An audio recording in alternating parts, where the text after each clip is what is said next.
magic of teaching and teaching out of emptiness.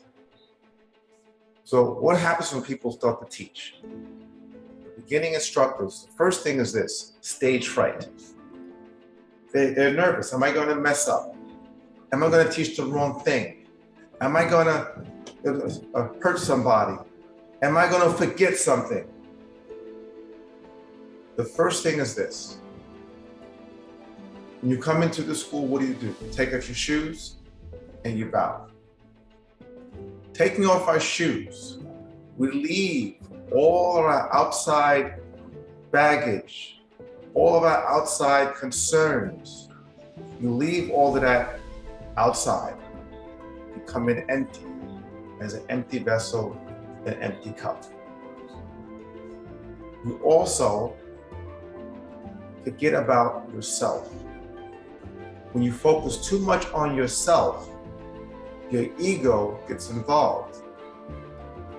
When the ego gets involved, you're edging greatness out. E-G-O. What you want to do is leave everything outside. Proper preparation changes everything.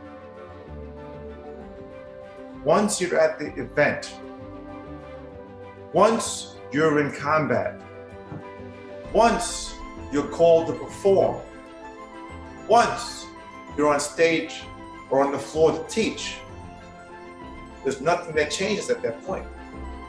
It's the preparation that sets the stage. So first, you prepare properly, you learn well, you study, you practice. And then, when you come to teach, leave all your outside concerns outside and forget yourself. Come in empty, come in clear. The worst thing for a teacher to have is a big ego.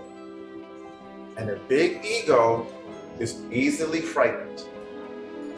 So when you see people like this, right, that's fear. And fear gets in the way. We don't want to get in the way of the student's progress. The time you have with the student is precious. You don't know how much work it took to get that student in to this class or in front of you in that particular class. You don't know how many things could have gone wrong with them before they've gotten here. How many things could have derailed them? How many obstacles they've gotten over, around, under to get there. And you also have no idea if that will be the last time you ever see them again. So every single class is an important class. And every single student is an important student. They're all VIPs. Now, to set the stage right, the teacher must come as an empty vessel, and the student must come as an empty vessel. Sometimes that's more difficult for students, but as teachers, we do the best we can with what we have. That's always what we do. Always do the very best we can ever we have. Now, I want to think in terms of this. You are a vehicle. Okay, you are like an empty tube. On this side is your teacher and the skills that he has taught you. And all the masters and grandmasters before your teacher, all that information has to reach here, the student, the future of the martial arts. You are the empty vessel. If you're clogged up, if you have things in the way, your ego, it clogs the flow. Not just the flow of information, Not just the flow of energy, but also the flow of spirit, the flow of heart and soul. Now, when you teach, it is not just a physical act. Of course not. For some very bad teachers, it is. Lots of showing off, showboating. Look how good I am. Look how many push-ups I can do. Look how bad I can make you feel. Look how I can wear you out. No, that is very bad. For some, it's beyond the physical, it's mental. They have a strategy. Okay, I must teach this, and I must teach that, and I have this much time. Those are better instructors. But to be the best, of the best caliber of teachers, it must be body, mind, but also spirit, soul. So what's that mean? Your soul, your heart.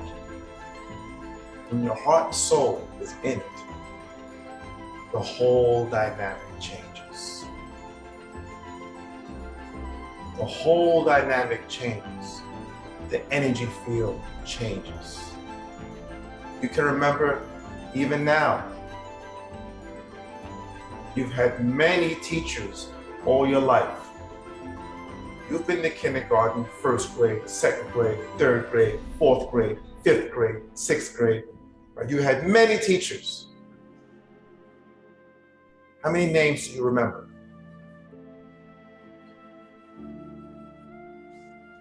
Any names that you remember are the ones that had an impact on you. And the reason they had an impact is because they cared the most. Their heart and soul was in it. Even the ones you had a bad experience with. Of course, the good ones you remember. The ones you had a good experience, of course you remember them. But you remember because you felt something coming from them. Their heart and soul was in it. And even the ones that were hard on you, tough on you, even if they did the wrong thing, in their heart, they meant well. But you remember that? So, heart and soul is a critical factor to being an excellent teacher. So we have body, mind, soul is your heart. Now, to move above even that, spirit. When you empty yourself completely, spirit flows through. You teach from spirit. Okay, that is the highest level of teaching. To teach from spirit, yes, you must completely empty yourself.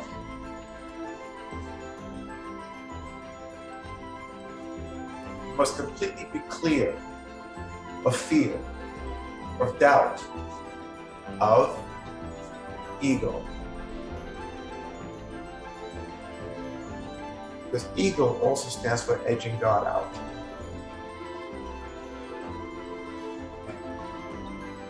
Ego is gone.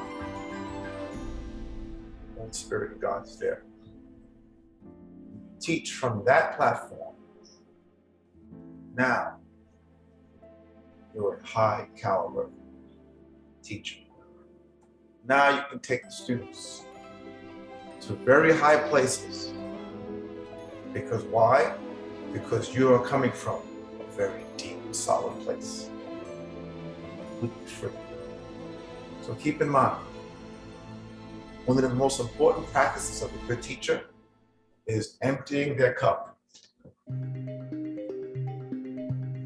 Emptying your emotions. Clearing your mind.